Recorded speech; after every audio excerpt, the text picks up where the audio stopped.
Prime Minister Khan, the US military is finally withdrawing from Afghanistan after 20 years. Are you happy about that? Happy in one way, because there was never going to be any military solution in Afghanistan. Anxious that they are leaving. Without a political settlement, there's a possibility of civil war. What would a political settlement look like in your mind? A political settlement in Afghanistan would mean a sort of a coalition government, a government from the Taliban side and the other side. There is no other solution. Do you think the Americans made a mistake by saying we're getting out by September the 11th? Difficult, they have got themselves in such a big mess. They had to give some sort of time frame. But at the moment they gave a time frame, Taliban would have considered that a victory. How do you feel about the prospect of the Taliban effectively controlling Afghanistan? Are you happy to welcome them into the community of nations? As far as Pakistan is concerned, whoever represents the people of Afghanistan, we will deal with them. But what if they're not democratically elected? Does it not concern you on some level that this group of people is accumulating power right next door to you? Look, I'm not a spokesman for Taliban. For me to say, what they are doing or what they shouldn't be doing is pointless. In case Taliban go for an all-out victory, there is going to be incredible amount of bloodshed. And let me tell you, the country that is going to suffer the most after Afghanistan is going to be Pakistan. We already have 3 million Afghan refugees here. And this could lead another exodus. So that is our biggest concern. The Americans, before they leave, there must be a settlement. Let's talk about the relationship with the United States. The American CIA director, Bill Burns, made an unannounced visit here to Islamabad. Why? Ever since 9/11, there's constantly been touch between our intelligence agencies. Did you meet with him? No, I didn't. Did anyone from your administration? Yes, our head of ISI. The Americans want to have their spies here and special forces based here in Pakistan to keep an eye on what's happening across the border. Will you allow the American government to have CIA here in Pakistan to conduct cross-border counterterrorism missions against Al-Qaeda, ISIS, or the Taliban? Absolutely not. There's no way we're going to Seriously? allow any bases, any sort of action from Pakistani territory into Afghanistan. Absolutely not. Pakistan suffered 70,000 casualties, more than any other country, by joining the American war. We cannot afford any more military actions from our territory. We will be partners in peace, not in conflict. The American military right now is discussing doing airstrikes potentially to support the Afghan forces against the Taliban.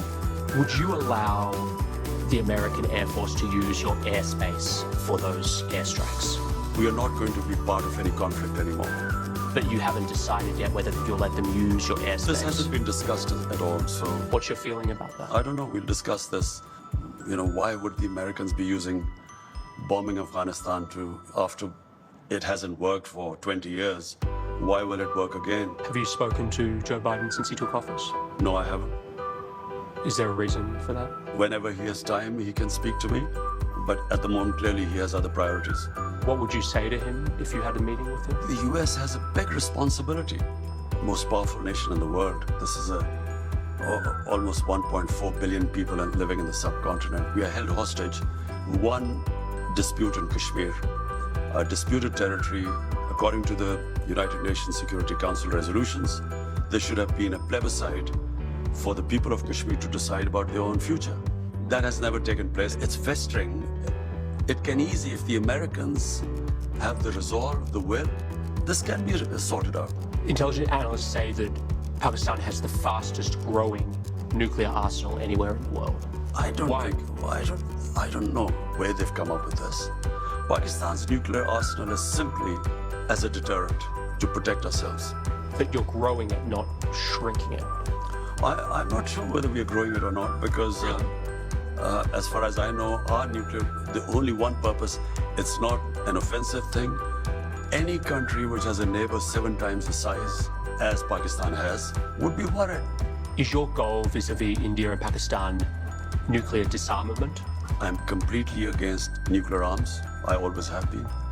We've had 3 wars against India. And ever since we've had nuclear deterrent, we have had no war between the two countries. We have border skirmishes, but we've never faced war.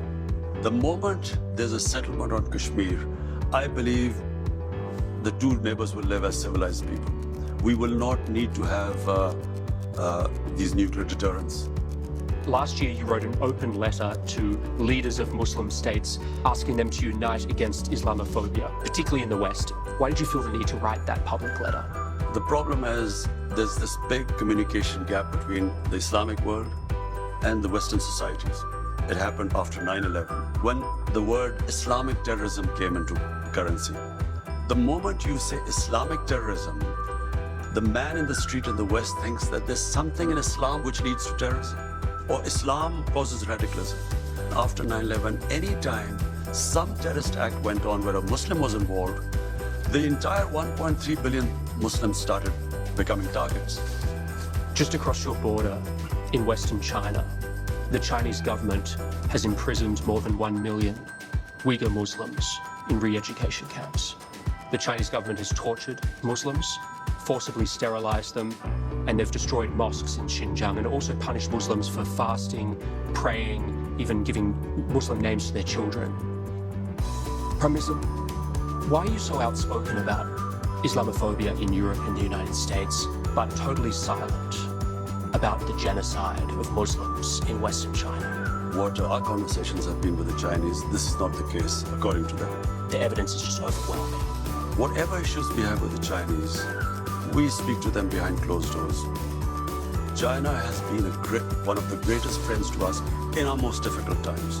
When we were really struggling, our economy was struggling, China came to our rescue. So we respect the way they are, and whatever issues we have, we speak behind closed doors. How come this is such a big issue in the Western world? Why are the people of Kashmir ignored? It is much more relevant compared to what might be going in the Uyghurs. 100,000 Kashmiris have been killed. There are 800,000 Indian troops which have literally, it's an open prison in Kashmir. 9 million Kashmiris are put there. Why is that not an issue? So I think it's hypocrisy.